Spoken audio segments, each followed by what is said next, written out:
थुंग थुंग एक अनाथ और साफ दिल का लड़का था। वह दिन भर गांव-गांव घूमकर अखबार बेचा करता था, लेकिन एक शाम अपने छोटे से घर की टूटी छत पर बैठकर रैंडम मैच में गेम खेल रहा था। तभी दूसरी तरफ से उसे एक लड़की की खिलखिलाती हुई हंसी सुनाई दी। सुनते ही वह अपना दिल वहीं हार बैठा और हकलाते हुए उसने पूछा, क्या मैं आपका नाम जान सकता हूँ? तभी दूसरी तरफ से आवाज आई, रा से रिमझिम, रा से रोशनी और रा से रिया।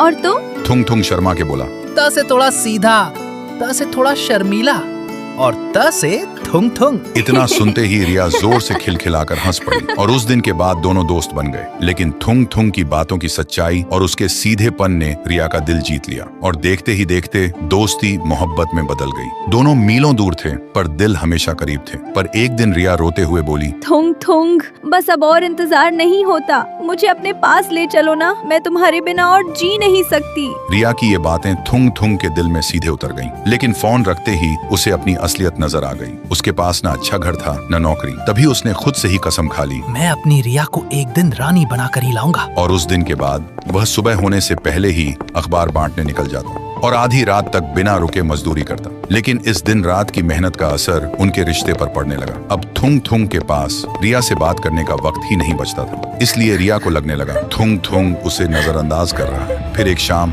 रिया ने गुस्से में फोन किया और बोली, तुम बदल गए थुंग थुंग, तुम पहले जैसे बिल्कुल नहीं रहे। दूसरे लड़कों को देखो, वो अपनी गर्लफ्रेंड को कितना वक्त देते हैं, और तुम तो 1% भी वैसे नहीं हो जैसा मैं चाहती थी। पता नहीं फिर भी तुमसे प्यार क्यों करती हूँ। इतना कहते ही रिया ने गुस्से में फोन काट दिया और उसी पल थुंग थुंग का दिल छलनी हो गया। वह वहीं टूटकर बैठ गया और खुद से पूछने लगा, मैंने क्या गलती की? मैं तो सिर्फ उसके सपने पूरे करना चाहता था, फिर मेरे साथ ही ऐसा क्यों हुआ?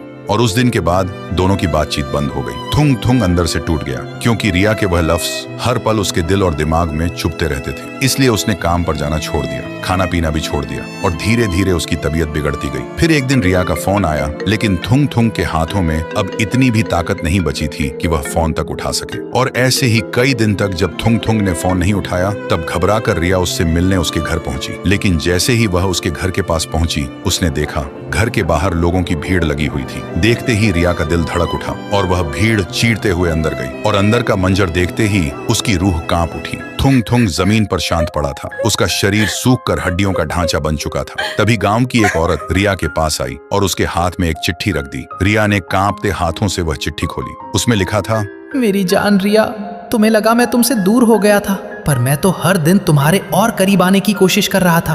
काश तुम मेरी खामोशी समझ पाती। मेरी पूरी दुनिया सिर्फ तुम ही थी। खुश रहना, तुम्हारा थुंग थुंग।